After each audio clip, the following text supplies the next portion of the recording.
trace phone working group conferences right now. And so I would like to open it up to discussion around track and trace.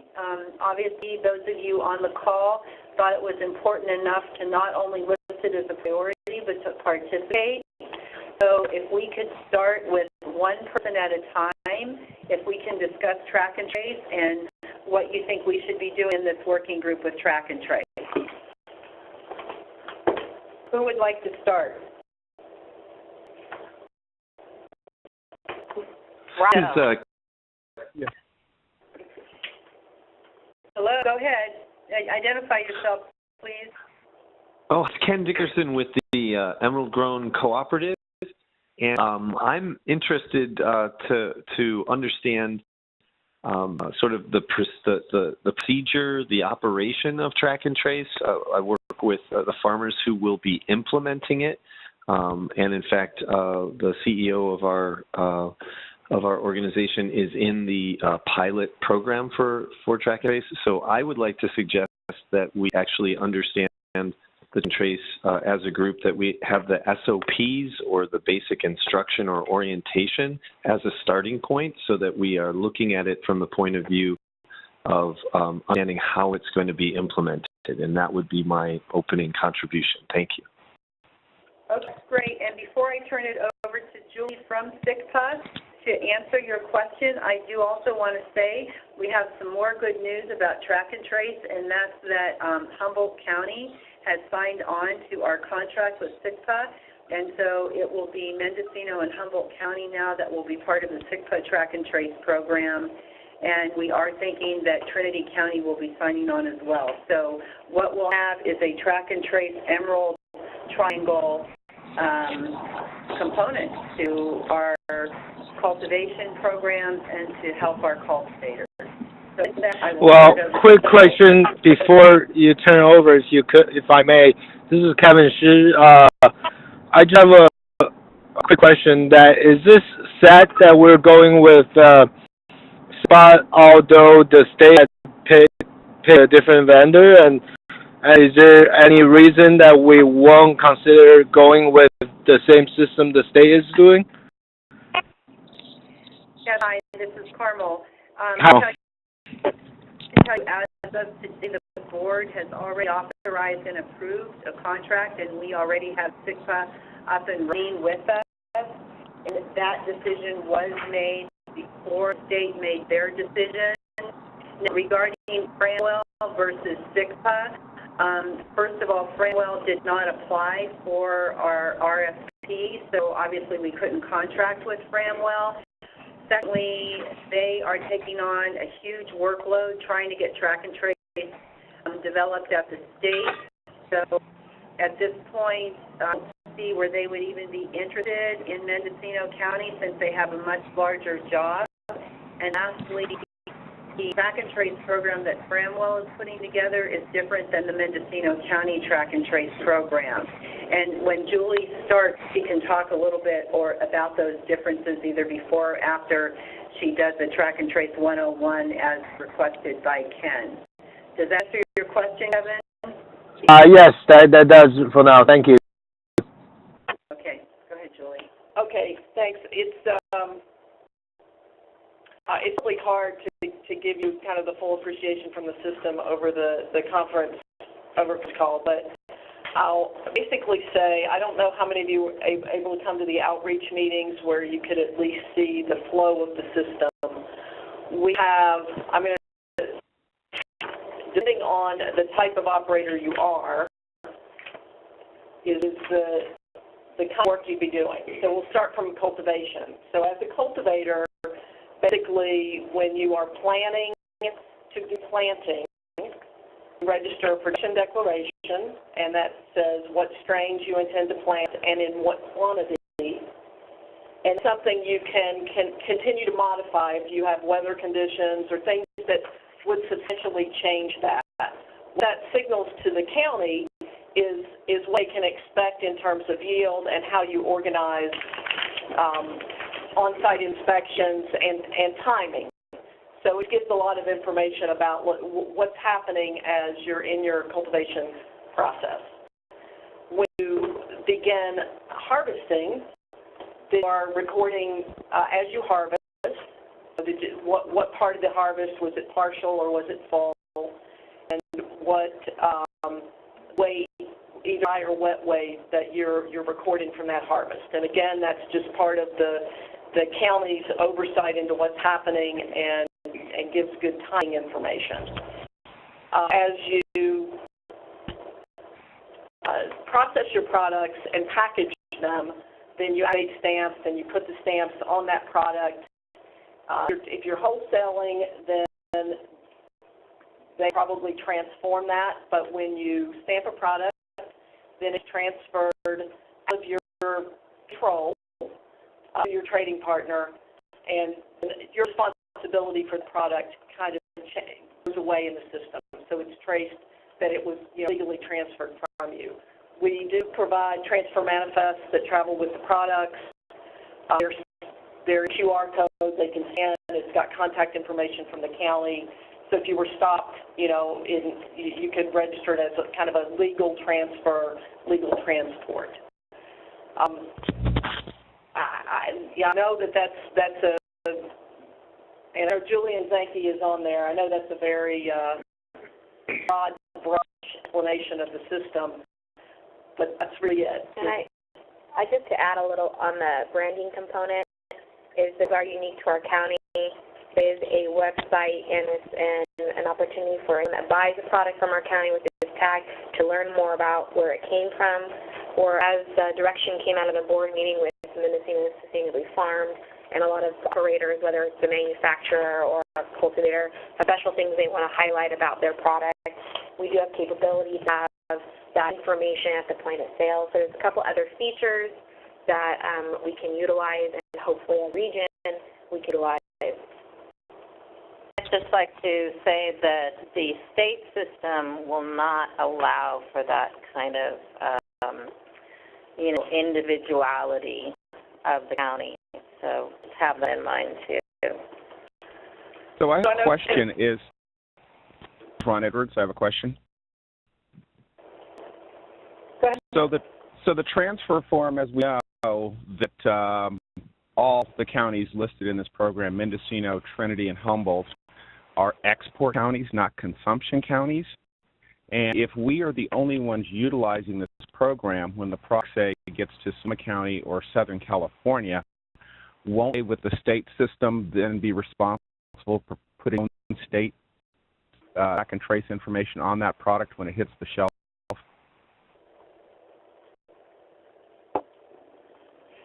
So I'm not going to answer what the state will require in terms of transport at this moment. Our expectation is that as more people come online in the state system, you would be able to record now these license numbers, and that would be part of the transfer manifest. And I would just add too, there will be some people who will be selling wholesale down south. There is also those that will see that in Humboldt and some other areas where there will be some manufacturing and some process that will be in county or in the region. My question was, I'm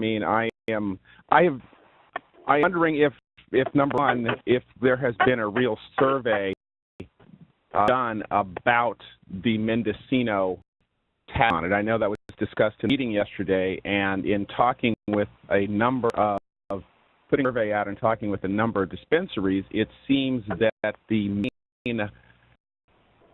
in this is, number one, the individual farmer's brand, and number two, the individual's marketing program. That's what I'm concerned about, is that once this goes, so sticking with the dispensary in Southern California, once the product goes there, that means that the SIP tracking will no longer be on the shelf. So how is that going to be a benefit to the Mendocino County farmers? Well, that's true, is it? No, all the packaging is, this stamp would be there unless you're selling to a wholesaler and they're taking your product and making extracts or whatever they might be making. Well, even then, I think you could work with those people to still have your on it if you wanted to. I don't know, Julie, maybe you can. It's exactly when we started the pilot in Humboldt last year, there became a lot more interest in the cultivators packaging themselves and maintaining that brand and having dispensaries even in the South and they maintain that brand on their packaged product. Of course, you sell wholesale, you know, a little bit of that ability to brand. But it is based on your agreement and how you're selling. Right. Right. So I sell wholesale with a pound. I provide that wholesaler with my individual small packaging labels. So if they break that down from a pound unit into eighths or quarters, they would place the brand on that, but that would lose that pound track and trace number.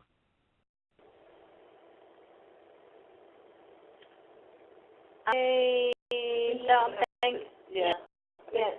I think we're going to have to talk about how that specific situation would work. Right, and I could see that would be. To basically link stamps to a source stamp so you retain. Right, right. We can work on that. Can I? This is Monique Ramirez. May I speak? Sure.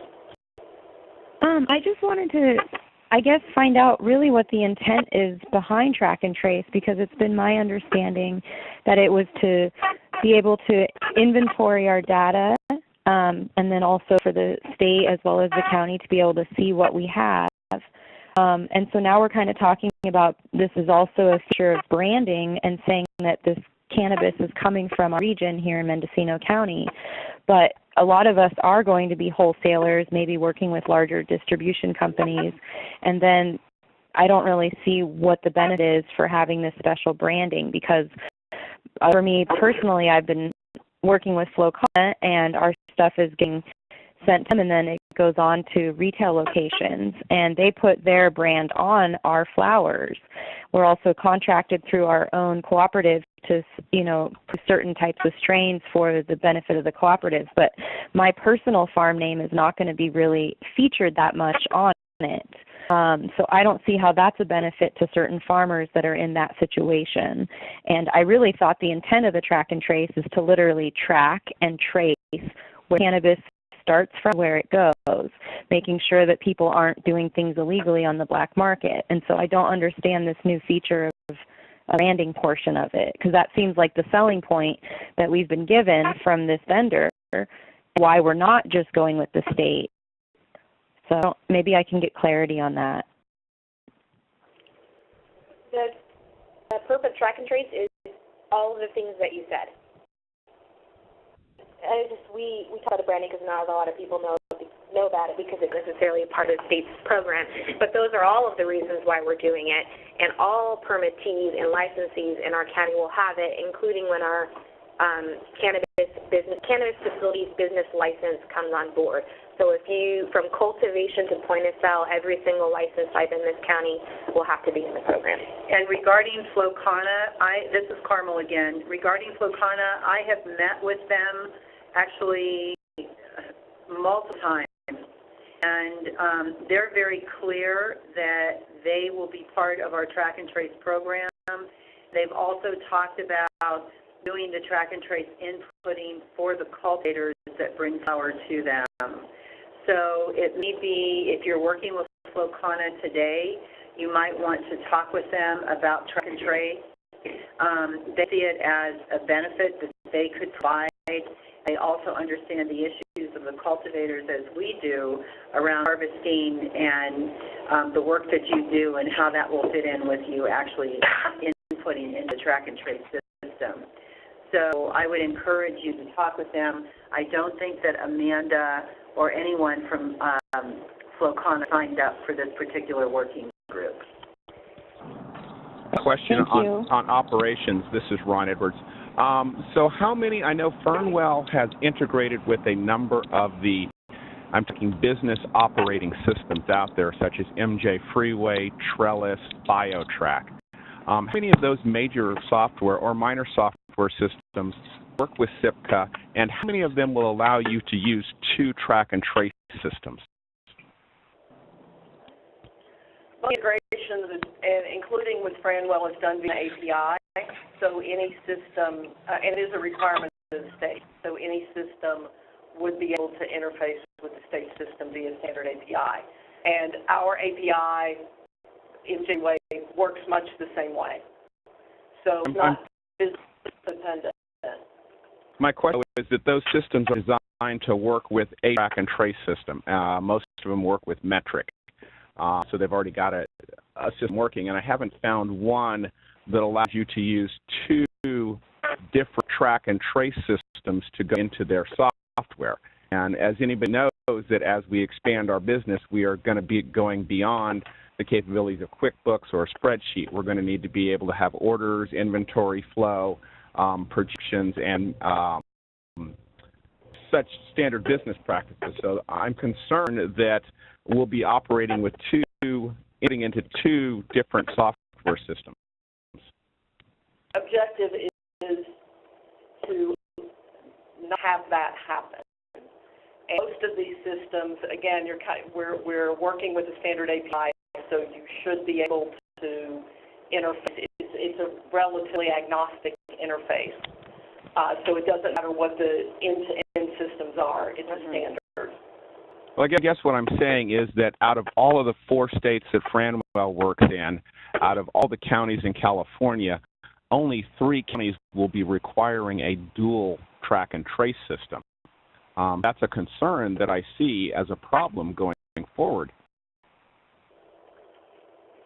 Well, as well as a hardship. I expect that we'll see more counties coming online in California, especially with, probably going with SICPA to the, branding and being able to have some more individual information on tracking numbers. Have you looked at I got the RFP from the state for metric reporting. I also received a letter back from the technology department of the state, and all of the information that goes into metric will be available to anybody in a county, city level. So I'm not sure what information that system will provide, and the additional cost of that, and the burden of inputting into 2 systems. I am just not seeing, and I'm wondering, again, where that information that the county brand is important to the consumer on the shelf outside of Mendocino. Yeah, especially because if we're going to allow people that go through a Mendocino-grown certification organic thing, like was talked about yesterday, then we would be getting a little label for that. So I'm with Ron. I'm also wondering the same question. Well, in terms of the state, the intent is for them to eventually share their data. I don't know. And if it's necessarily the data that we want, it's an evolving topic. And when my understanding is other counties are also utilizing this to, do other things that promote the county. But I think Absolutely. This is Julie again from SICPA, and for example, made their decision to go forward with a unique track and trace system distinct from Franwell after the state decision was made. And for the reasons, all reasons they said, including they had very, very specific data and support they wanted, I think as over the next year or 2 years, as things become more finalized, then everyone will be looking about what makes the right sense in the future. But most of these decisions were not made prior to this date. They were made after, and for the reasons that these folks have been talking about. And I think we realize it's a work in progress, and hope as we work with the state on this, that at some point we can just collect the data that the county wants to see. We don't want to collect things we don't care about, and I'm sure the state feels the same way. So we are very aware that our long-term goal is to reduce duplicate types of data, because we have specific things that we as a county that will be different from the state and vice versa.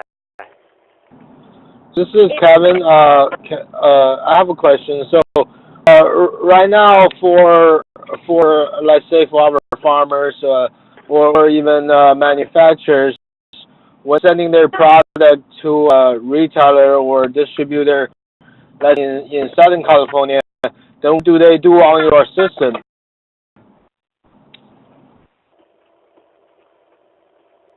Oh, for a product to out of county? Let's say if we the farmers is selling their sale product or even retail product to Southern California businesses that's not part of your system, then what does your system do? So in that situation today in the counties where we operate, and the outlet system, this county operator has the opportunity to put a user ID in the system and use that to acknowledge receipt of transfers. If that does happen, it will record the transfer. It will record transfer manifest and simply the name and physical address where it's transferred to present transfer manifest, and then that effectively transferred it out of our system, except for the proof of origin on the stamp. So you're telling me that effectively the track and trace stops as soon as the product goes outside the state line. Then after that, you guys can't track and trace them anymore, correct? I think you mean. County line, I mean. Okay, we want to know where your product goes, and it kind of stops at that when you have your trading partner and who your trading partner is.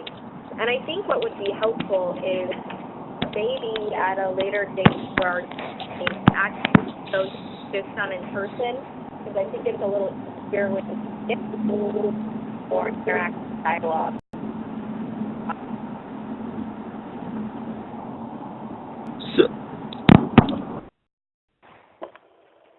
A bit of that. One of the concerns that keeps coming up is we will see down the road. And I think that is something that with Metric, we can actually look at what Metric does right now. We can see their interface, how their RFID numbers work, what their badges are defined as. And so I am wondering if this is going to be a burden of inputting into two systems. I can't see in my research on this, and no one has brought it back to me of saying that, no, we've looked at BioTrack, we've looked at MJ Freeway, and they will take information from SIPCA and metrics and work them back and forth. So will be an option for someone to buy out of this system and strictly work with the state system where you can still get the same reporting?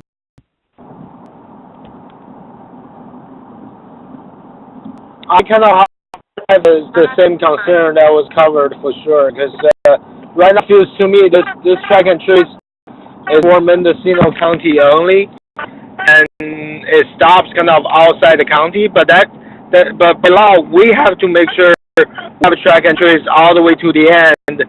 So, which means we follow the state track and trace system.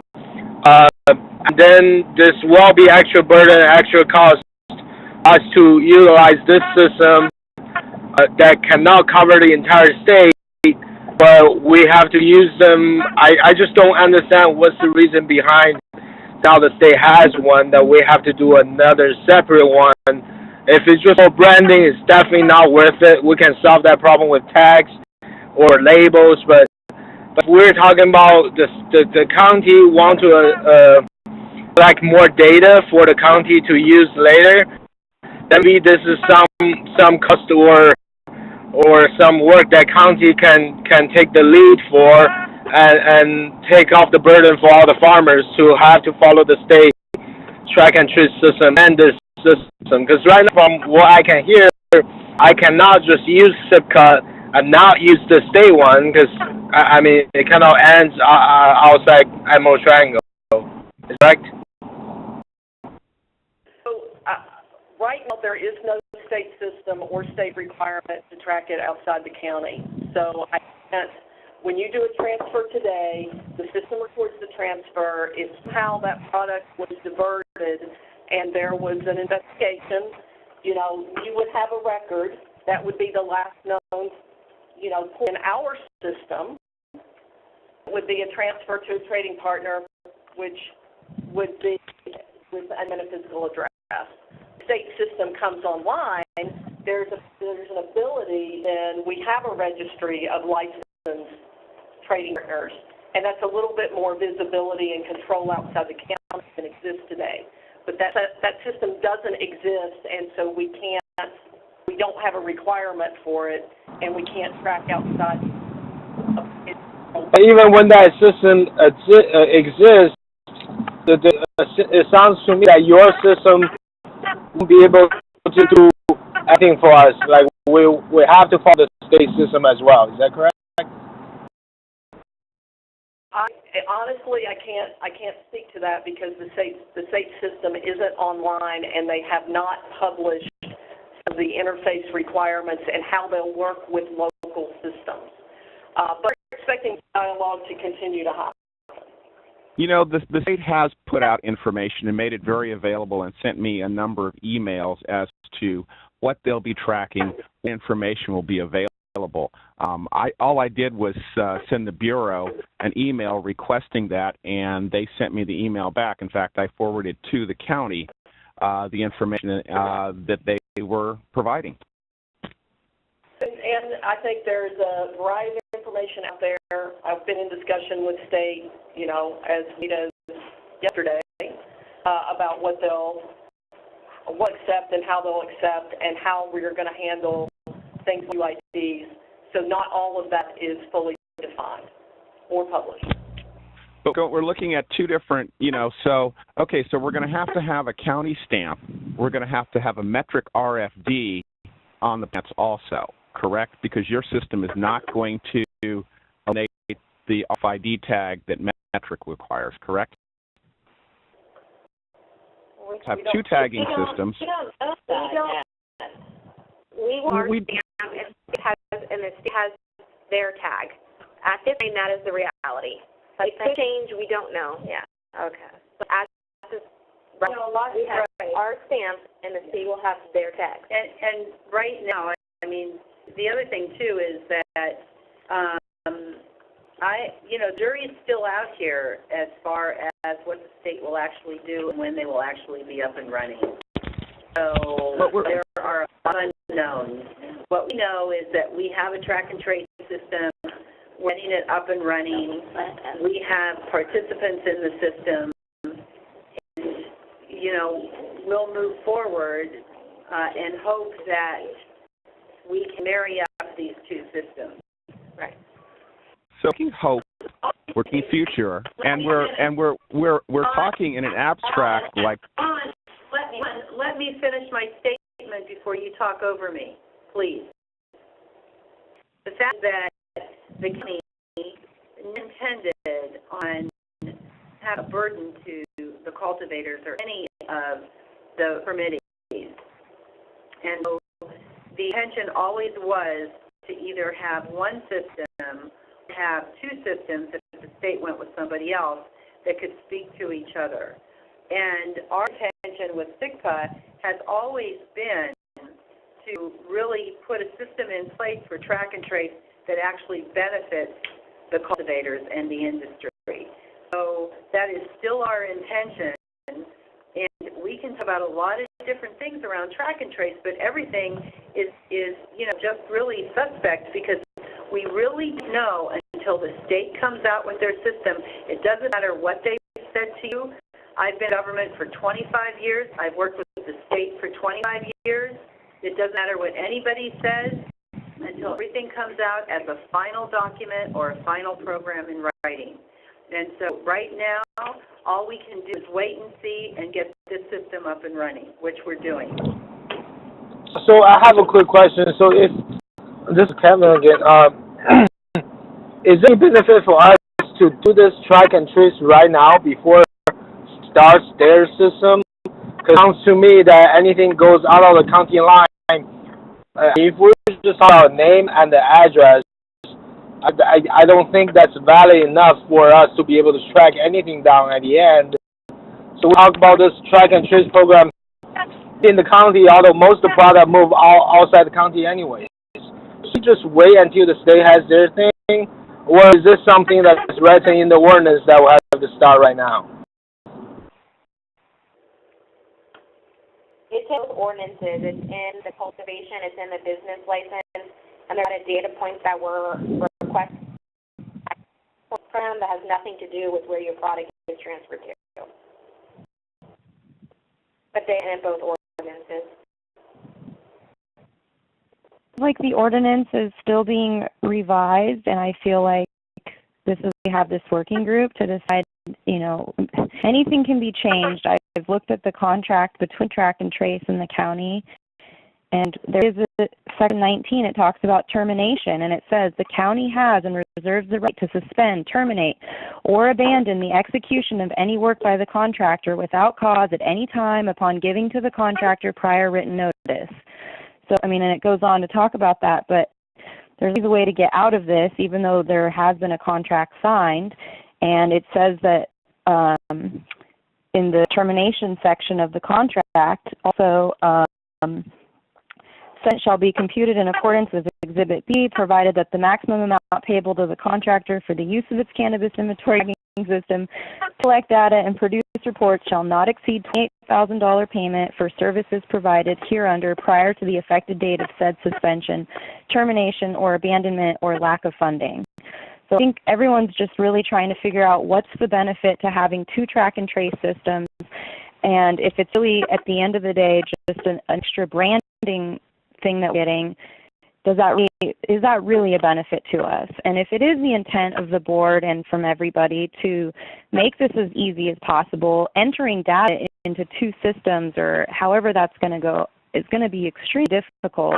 And I do hope today we'll talk more about how the inputs are going to be put into the system, because during harvest, you only have so much daylight, especially if winds are coming. It can be a really stressful time just to get all of your product into a drying space, and then have to go back and enter all that data in the same evening is going to be really, really difficult. And I know that the county put in a certain time frame, I think, for how long we have to enter that data. But again, it's like if we go back to it, and if the intent is to really provide this extra special branding, maybe that's not a benefit. Maybe we do need to look at maybe dissolving this contract with SIPCA and looking at what the state's going to do, because to me as a farmer, I don't see the benefit right now doing two programs. And I want to do what's going to be a benefit to my company, to branding myself, all of that. But as it stands, it doesn't look like that in just this conversation we're having. But I'm open to all of the possibilities and listening to what is being provided and offered. So I just want to say that. Okay, thank you for your comments. This is Carl. Two things. One is we only have one system. We don't have two systems right now. This is September. We have one system. We have two systems. The state doesn't have their system up. You only have to input into one system right now. It has already been stated. It's the ordinance. It's in both ordinances. Obviously, the board wants a mechanism to track and trace the product. They also want a mechanism to do branding. It's not the number one priority for us. The number one priority is really compliance. And so this track and trace system will not only provide compliance, but it will also provide branding should the cultivators actually decide to use it. Now, with that said, again, we have one system. You don't have to input into two systems. You input into one system. You brought up a good point in talking about inputs. We should move to that. The last thing I would say about this is the board now asked us to do a working group on track and trace so that we can debate whether we should do or not do track and trace. The board asked that we do a working group on track and trace so that we can deal with the issues around track and trace. And so if you want to move to inputs now, I'll turn it over to Julie to talk about inputting. I think we're talking about the issue of inputting into two different systems. That is, it's not whether we are, it's how that's going to work. But anyway, for specifics on how we're going to input in different sectors. It's a little bit challenging over the phone. I will say that, when you come online in the system, the time we are, you probably, if you're an outdoor grower, you have plants in the ground, you'll basically, the agreement made is you will effectively declare that planting with the date you planted, the range you planted, when you expect to harvest. It takes, once you have access to the system, I'm assuming, most of the farmers we've encountered keep those records, and it's very quick. The data is the seed, when you planted it, how many plants, and what's your expected yield. This is not a significant amount of data. We are not capturing a lot more than we need for that. When you're starting to harvest, you're going to link that harvest back to that planting and say, I am harvesting, and you'll, create a harvest record. I'm doing a partial harvest. This is what it was. I took my, the note. I took my top shelf. And then weight is really dependent. We do talk to some people who are collecting a weight and they're transferring wet plants. And at that point, you'd enter a wet weight. In processing, and the dry weight is what you do in the normal course of your operations. You enter the dry weight, but this is not a lengthy set of inputs. You are using farm management software already in the course of your cultivation business, then we would expect that some of those things will either come in via an API. So we are looking for any kind of standard interface that we can do for high volume transactions. I'm sorry, just to interrupt really quick. We mentioned dry weight and wet weight. Is that per what? Is that per plant? Please don't tell me it's per plant. No, it's per the harvest, per the harvest. Moisture content come into play? You mentioned wet and dry. Wet is because some people are transferring wet plants. So if you're transferring wet plants, you are wet weight. But most people aren't. Most people are drying their plants on farm. But we have encountered people that are transferring wet plants. And it's particularly if you're using off-site processing. Right. So can you do both, wet and dry, if you're doing dual systems of harvest? For both, yes. But if I remember correctly, you did mention we need to input count. Is that correct? So if I'm doing sea of grain, I need to count how many plants I have total in 10,000 square feet? You would record the number of plants, yes. If you are harvesting your entire planting, then you will have that number that's come out of the ground.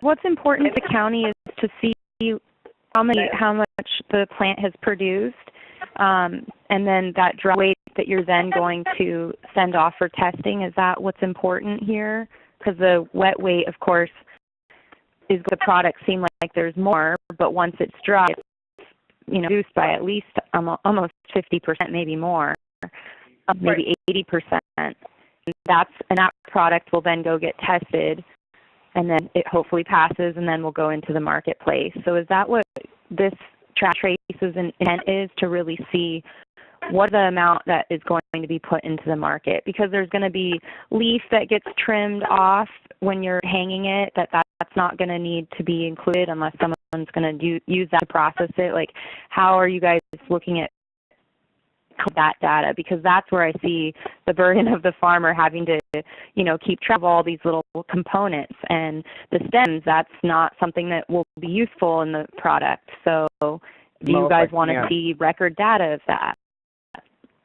And the way that one of the things we do know is how Fernwell system works in the other areas. Now, true, each state has a little variation, like the way you dispose of your waste is Colorado is different than the way you record your waste in Oregon.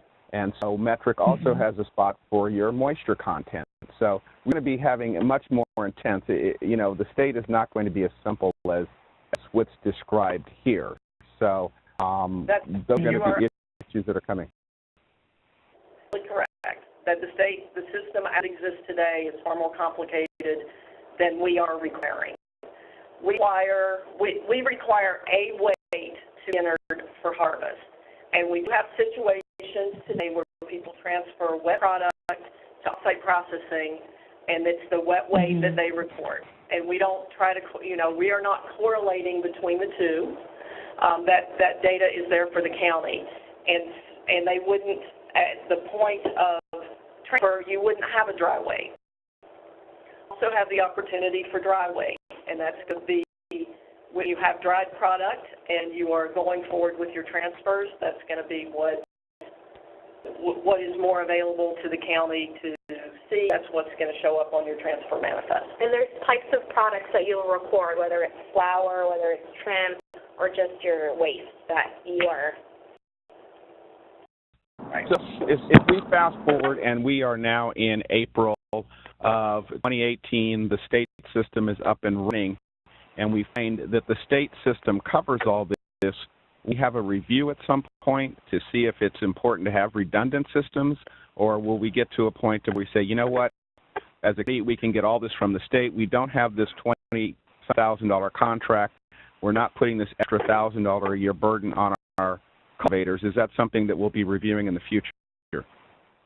Ron, for today's call, as directed by the board, when talk about the issues and to try to work through them, I think that we really can't speak to what's to happen after January.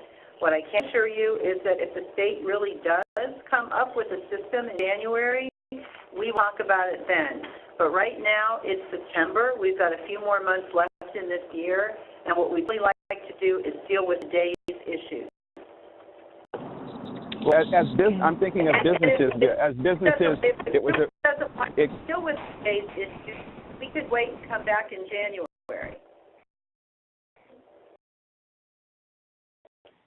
I understand why the county wants to have a track and trace right now. That makes sense because the state doesn't have one in place. But I think what Ron is just that we would potentially be open to reviewing it later on. And I think you're answering that, Carmel, by saying, yes, we might be open to seeing that. And this is an issue. This is something that we're all concerned about. So, but understand, as you've explained, that since we don't have two systems right now, you guys need to be able to track and see what's going on currently.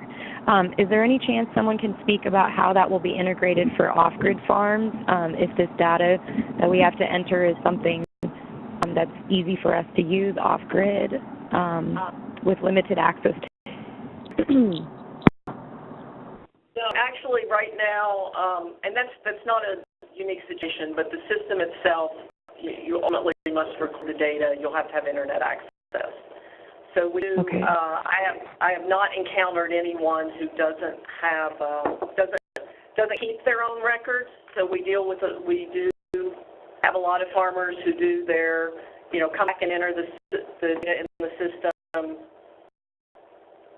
We'll go where they can get an internet connection, whether it's a public library, and enter the system from the records they've either printed or that they maintain in their notebooks. But it is a web-based system, and it's ultimately the data will have to be entered with an internet connection. So let me recap how this software works. So you're saying at the beginning of the planting season, we're going to input the strain, the number of plants, and what else? But that's the two main things I remember is the strain, how plants you have. Then next time you enter will be harvesting time.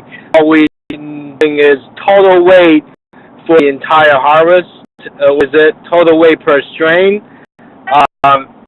What matters is total weight out of the whole harvest, I assume. And what happens if, let's say we have some 20, 30 plants or 2,000 square feet worth of plant that got bugs, and with that, then do we need to worry about that at all, or we're just taking everything away, then just enter whatever the good weight we have at the very end? Yeah, no, I wish it was that easy. No, you enter your plantings by strain. Our recommendation is that you review what's in that production declaration at least monthly. So if there were any big changes that would affect your yield, then whether it's weather related or pest or mold, that you can update that. So anything that's a substantial change, because what typically happens is the ag inspectors or the inspection team is going to look at what's in the system and expect that's your virtual, what your farm looks like. That when they come out on site, that's looks like. When plants are, and sorry we didn't talk about this, but there is plant tagging. That's going to be a requirement of the state, and it is currently a requirement of Mendocino County. So when your plants are mature and in their final cultivation location, then you're activating stamps and tagging those plants. And so that's an update you'll make in the system, and probably and every system is going to require this, and I will say that's the most burdensome part of this system and any system. When you harvest, you will harvest again by strain, by planting, and a planting is a strain that was planted kind of at a similar time and in conditions. So, this, again, not atypical to any other definition or to the state definition. I saw the state is going to tag by batch. So we can, at least when people are doing CL growing, you don't necessarily have to go tag each small plant. But is for your system, every single plant has to be tagged? No, ours is completely consistent with the state requirements. They batch it until maturity. Right. Yeah. So how is the batch defined? A group of up to 100 of the same strain. That's the state's definition. That's state's definition. I have a question about inputting the data and how long you have to input it. Because of course, the very beginning of the season, that's easy. You've got your little list. These are the amount of plants I'm going to plant. This is what I think the harvest time will be, what I think they'll probably yield. And then once we get into the harvest and we're inputting that data, when you guys want us to capture the weight amount, when we're hanging it, we don't really know yet how much it's going total in weight. It's going to take 1 to possibly 2 weeks to dry it. So that means that we can enter into the system that we're harvesting on this day, but we won't be able to write down the actual true weight until it's finished drying, and then we can weigh it. So that might put us at 1 to 2 weeks. Is there an allowance in this system to give us that time frame? The other option would be to weigh it wet and later weigh it dry. So curious. We want it when it's the final number. There will be requirements like when you first track and trace and following your training, there's a window we want you to put in your planting information, and then when there's significant changes, so like your final, your rate at end, we want number in within a 72-hour window, but we want numbers before the final. Okay. Thank you for that clarification. So is final means trimmed? So should we enter the weight after trimming? Yes. Yes. Enter the weight after trimming, then what do you do another tag for the trim? If you're going to sell the trim, what do you do with that? Yes, it's exactly that. So a lot of people have different products that come out from a harvest. Some will be juice, some will be flour. And once you're done and all that's done, you'll record it in the system. And if you have a big bag of trim that you're going to sell off to a manufacturer, you declare that, you declare the weight, you stick a tag on. I do think that testing should happen before the actual trimming, because why invest all that energy to trim a product if it may not pass testing and then won't be sellable on the market? So it almost seems like that step wouldn't have been first. We're relying on the state for testing, because all labs are going to be completed by the state, and local jurisdictions have nothing to do with labs whatsoever. There will be a mechanism for you to record your testing results. We're in this weird in-between time. We're not really addressing that. So there's an opportunity for you to record testing data in the system, but the county has no involvement or desire to get involved in testing. And I imagine you'll be able to test. Now, there won't be a limitation on when you can test. You can test it before, like you said, you do all the trimming and the processing part of it. It's going to be a limitation. You mentioned the 72 hours. What is that for? 72 hours after what? When you have your final information, so let's say you have your final flower, dried flower, you're done processing. Once you're done, within 72 hours of you being done, we need it in the system. Okay. And I saw the whole track program is to figure out which plant yield how much. So you're saying after all the plants are tagged, we mix again all the trim together.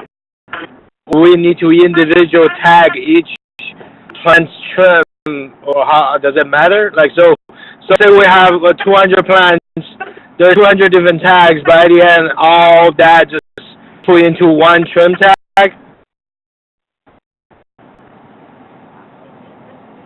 Yeah, it depends on how you package and sell it. It's not, we don't have a system requirement around how that's done.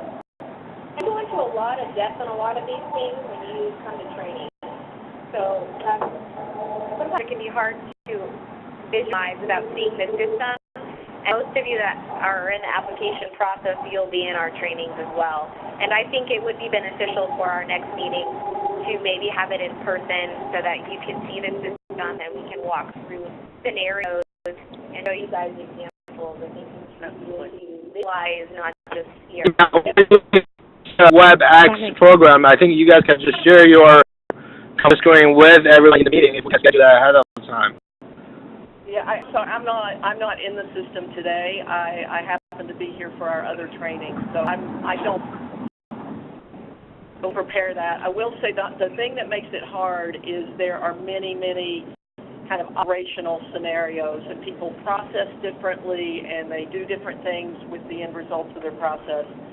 And so we can talk some of them. I could not possibly cover all of them, but we do have the situation. Some people don't do anything with their trim. Some people package it all together and sell it. Some people, it's a variety of things, and we can show you how each of those is supported in the system, but there's not a requirement that you must do it a certain way.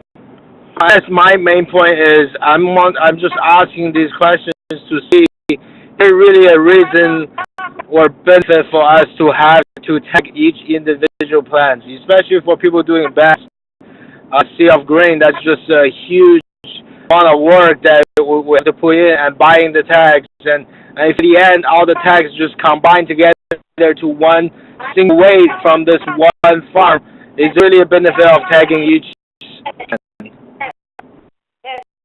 We don't need you to trace back your trim to a plant. We just need you to trace back your trim to a planting. The only reason we have individual plant tags is the state. The moment the state takes it away, we will be happy to take it away. It doesn't make sense because in reality, everything is done in a batch. It works. But I thought we were just talking that the state don't have anything right now, so we're just doing for our county. So any benefit for us to do the plant tagging yearly right now, and we don't even know if the state will tag individually yet. They may tag each batch. That's it. It's in the law that each plant has to be tagged. That is the trailer bill. So, but that they may change their minds, and We hope to, because it doesn't. But that hasn't go in effect yet, right? You're talking about the state law, correct? Which right now they're not assumed to start until July next year. So are we really just tagging the plan to say that it's in the law? There has been a difference between state statute and state regulation. And so we're going based on what we've seen. And that's kind of why, while we tag individually, we realize you can't trace back anything to an exact plan. It's going to be more of a batch, of a strain. And currently, state legislation says that we have to tag each plant. So in our ordinance, we can't go against that. We have to do what the state legislation. And we're hoping for greater flexibility in the future, because we would prefer not to. And I think ultimately that's where we will head, because I think the state will learn pretty quickly that that's a burden. So this is Ron. So as a working group, shouldn't we make that suggestion to the board as a change to the ordinance? Good point. Well, we haven't yet. Even if we wanted to. The state legislation hasn't, the laws haven't been changed at the state level. I'm assuming you're talking about individual plant tagging, as Ken was saying. I'm confused because some things we're talking about are going to happen in the future, some things are going to happen now, and some things we're going to wait. So I'm wondering if what is the end product of this working group is to come out with something to send to the board as recommendations to make the program work better or not?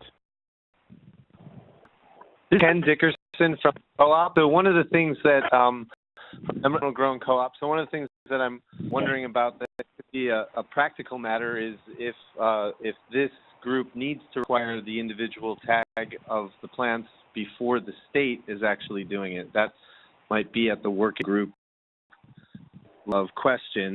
What need to be designed? Can we design it for a batch? And when the state requires or doesn't require an individual plant, at that time this program would come online to tag the individual plants.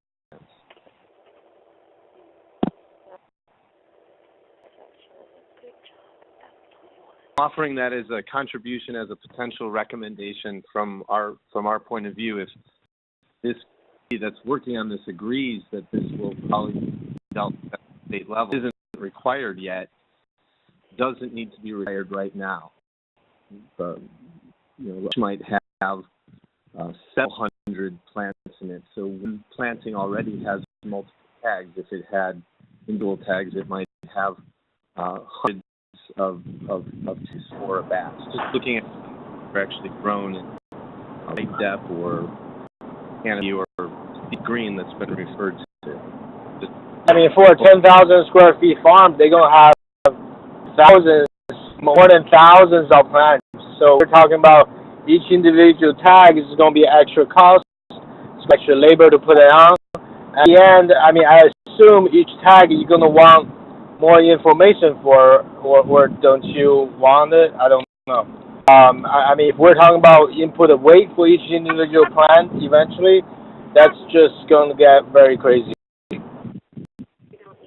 I think Ken made a really good point, and I think we could probably,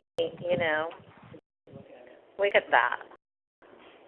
Yeah, what I'd really like to come at this working group is that we have a list of issues that we could bring to the board that speak to our process now and move forward with improving that. So I think the issue about requiring plant tagging today, that's definitely something we could bring to the board.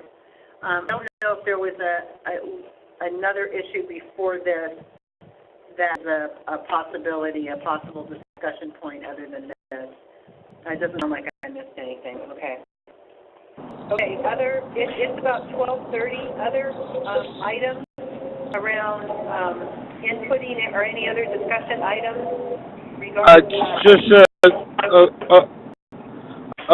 maybe I just need more clarification that, well, what exactly will trigger track and trace for the county? For all the applicants, what exactly is the time to start track and trace with this specific system? We start you immediately upon receiving your permit. And so many of us are still in the process. Are you guys going to, because everyone's pretty much is to the end of their cycle, and they're not going to even get their permit until after harvest. How is that going to work? And we're not going to be able to enter that data from, I don't know. I'm just curious. Well, should we all be saving all of our records right now? Are you going to be requiring that for someone that gets their permit in December, and you're still going to want to see what they did prior? Exactly. Like, especially if you want to know each individual plant, then it means we need to count the plant right now. If I don't count it once the harvest, I won't even remember how many plants are there. I think it's important that the county... Permitted, oh, go ahead. hello. Permitted, mid-harvest, keep your records. But a lot of you, yes, it's going to take a while, and it's going to be after you harvest. So you're going to have a lot of time to prep for next cycle. Yeah, I understand. I do have my record, but I don't have my record for how many plants I have because we went with square footage for countryside. If you are coming in after your harvest, you are going to be reporting for your next cycle. So your slice that is your store not going to have anything to put in until maybe March, when you really got a good idea of when your planting is going to be, maybe February.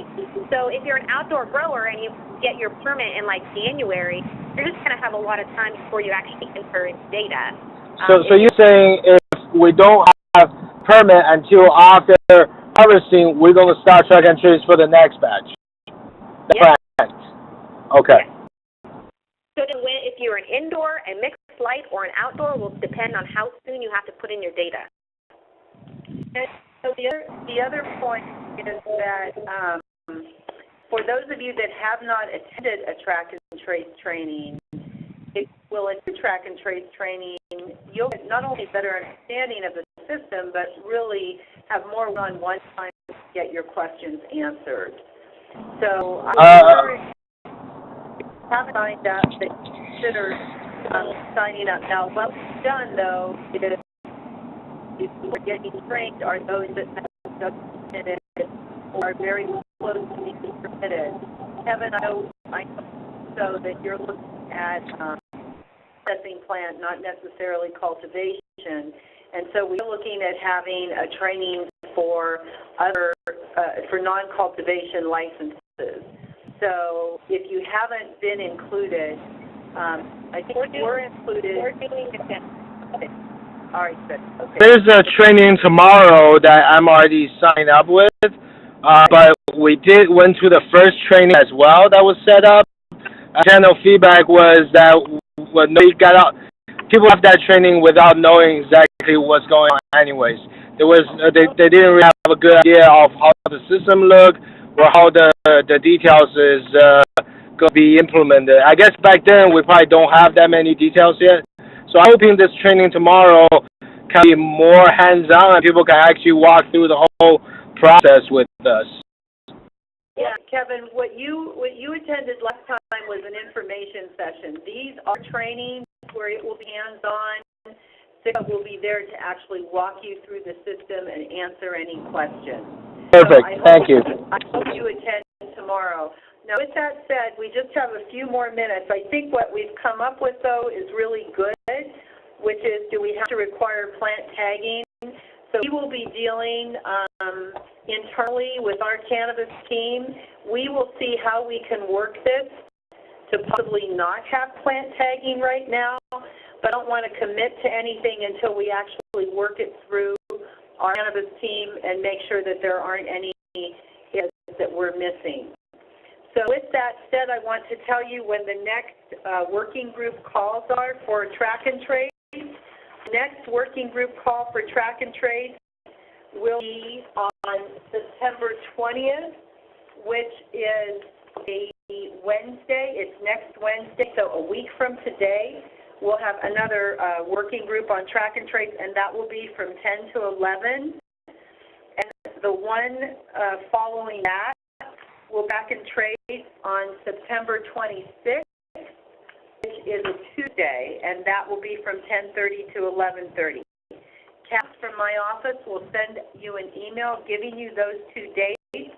We want you to know that we have another track and trace working group scheduled for next week and the week after. And what we will do is by next week, next Wednesday, we have an answer to your question about do we have to require plant tagging. And we'll be able to discuss that and give you an answer and look at that as a possible item that we will bring to the board regarding track and trace. So before we finish the call, are there any final comments or questions from anyone on the line? Hi, this is Janine Coleman, and I have a couple of questions I'd like to ask.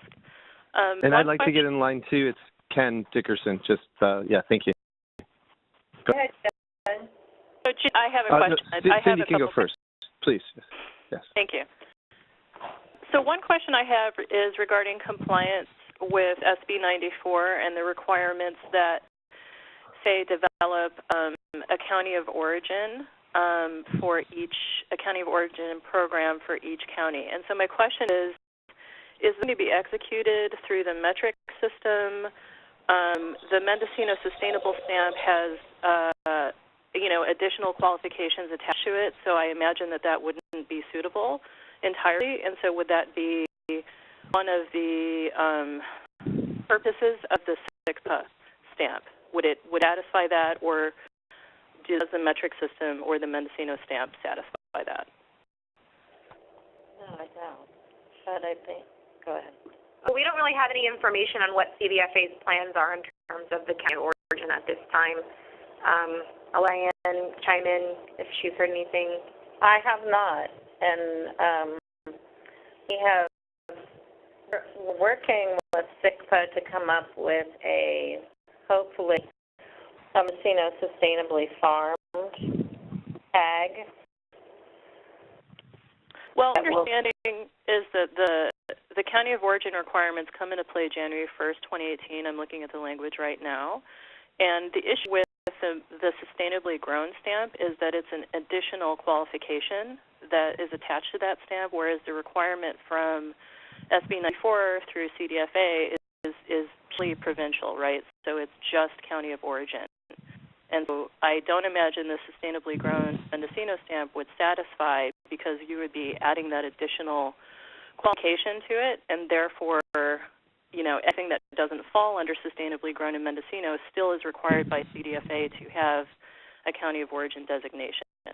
Well, we're still going to be able to the origin. The Mendocino sustainably farmed is going to be separate. I'm sure I'm understanding the question. Well, that's my question. Is the SICPA stamp going to satisfy the county of origin program through CDFA, or would that be satisfied through the metric system that they're going to roll out? We need information on what will satisfy CDFA at this time. Okay. And my other question is regarding the branding side of this tool, and what came up earlier around essentially linking stamps to a source stamp, so that if a farm is branded and wants their brand to carry forth to the retailer when they break down the product, for example, I'm wondering if you can provide more information, maybe not right now, but at a later time, about how that would work, how we could utilize these tools, what the time frame and procedure would be to develop something like that. Okay, and I think that is kind of broad, because it's very simple if you're yourself, but you're looking for the situation where you're transferring it to someone who's repackaging or transforming, and so would like to kind of prepare around the scenarios that occur in that situation. Okay, thank you.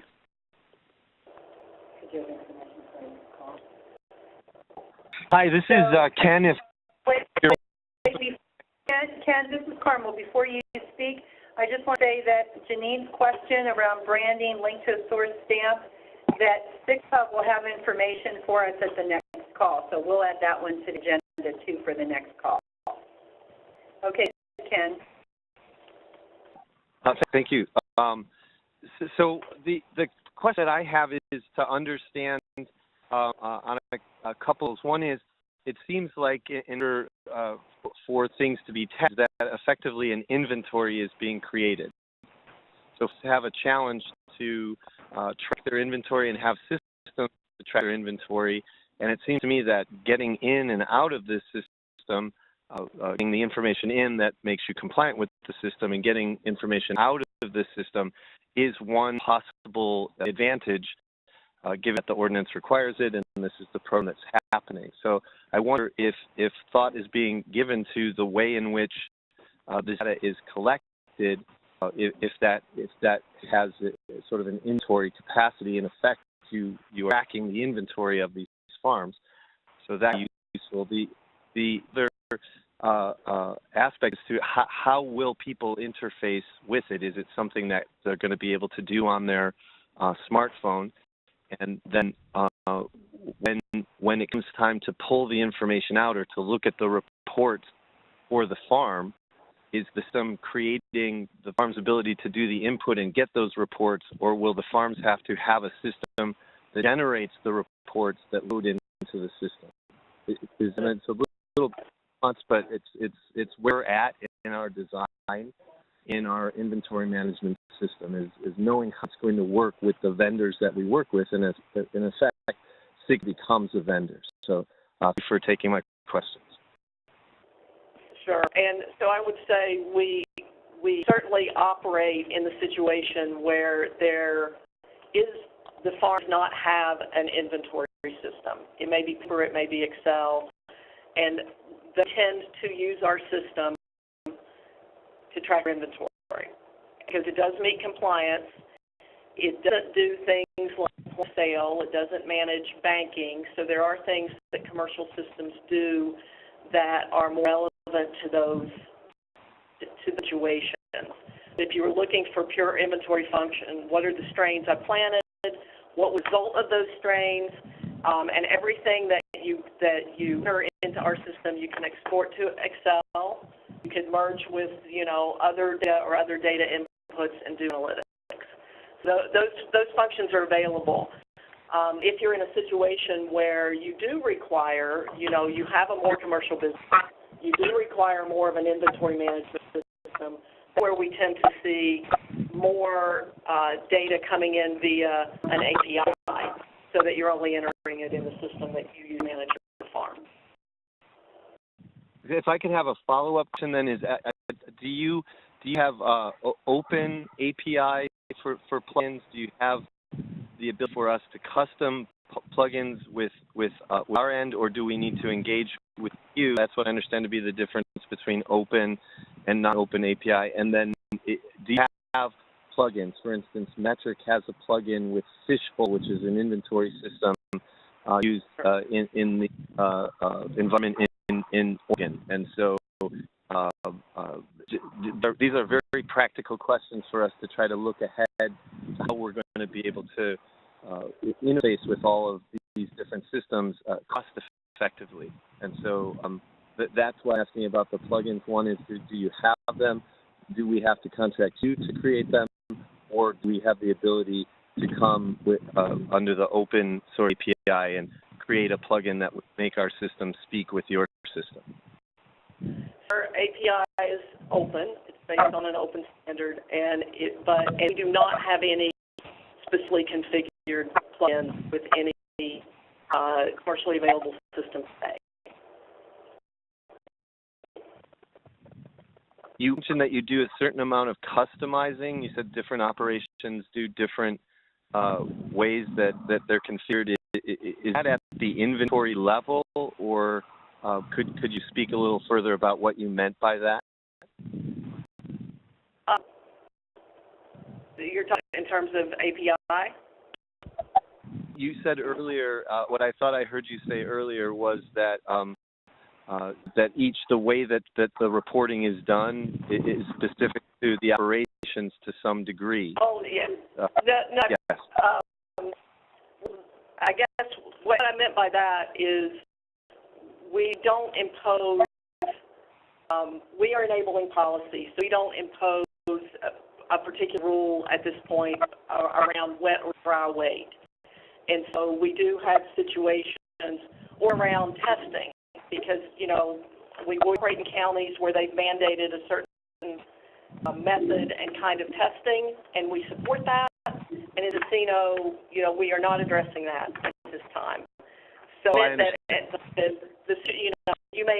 we deal with a lot of people who transfer, I talk to people who transfer frozen plants, but they transfer wet plants to an off-site processor, they're packaged or distributor. In those cases, the weight that they have available to them is a wet weight. You know, they harvest and they send it away. And it's that kind of every operational situation is a little bit different. Okay, and I guess my point would be just I'm interested to understand when we'll get more in depth. I wasn't necessarily invited to tomorrow's training. As far as I understand, that's for the growers who are participating in it. Just wondering. So tomorrow we're having a demonstration for other operators. So processing, manufacturing, dispensing, distribution. We can do with this group, if you want to get more in depth on the cultivation side, is do a mini training. Because right now the cultivator receiving training are our permittees. But if do a smaller group with this group of a cultivation, we can do it. Tomorrow's demo is really focused about the new business with these manufacturers and things like that, which you're welcome to come to. It's tomorrow at 9 here in the building, but it's not going to touch on cultivation. Janine, I would really like to. Wait a minute, Ken. Hold on, Janine. Ken, to finish, were you saying you were going to come or not coming tomorrow?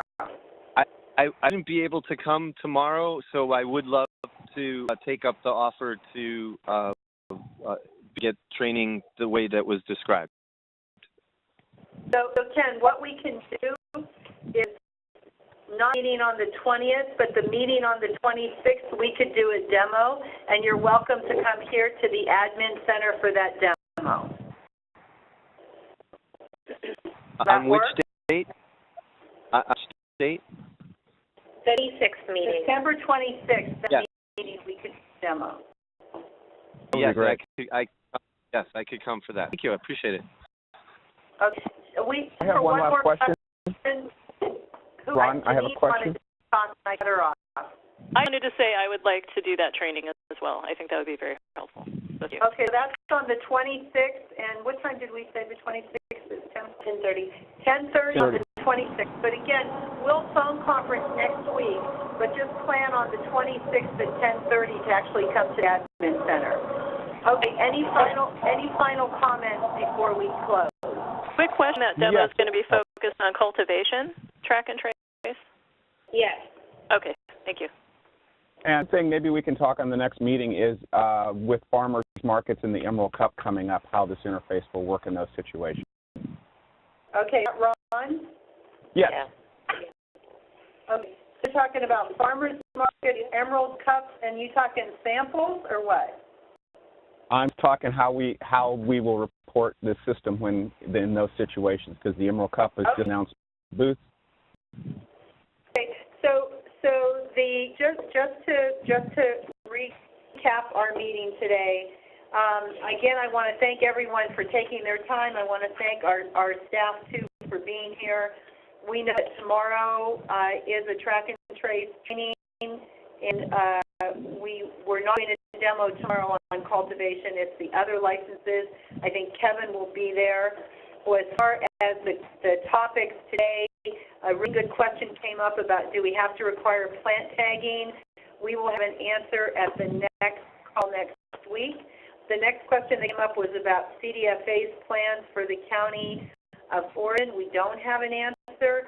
I think if Diane gets any further information by next week, that will be shared. Then there was a question about branding and link to a source stamp. SICPA will review that, and they will participate in the next call and have an answer on that one, or at least come closer to an answer. We talked about our next meeting will be September 20th at 10 o'clock. The meeting after that, which is September 26th at 10:30, we have a demonstration, and this will be regarding cultivation with track and trace, and it will be here at the admin center. And Ron's question about farmers markets, Emerald Cup, and the track and trace system, we will have that on the agenda to discuss next week. So again, I want to thank everyone. What I just recapped for you will be recapped to the board next week in the board meeting on September 19th as well. And thank you, everyone. I don't know how many of you will be on the other 3 working group calls tomorrow. So we'll talk with you then, and if not, we'll talk with you next week. Everybody have a good week. Thank you. Thank you. Thank you very much. Thank you. Everybody. Bye. Bye.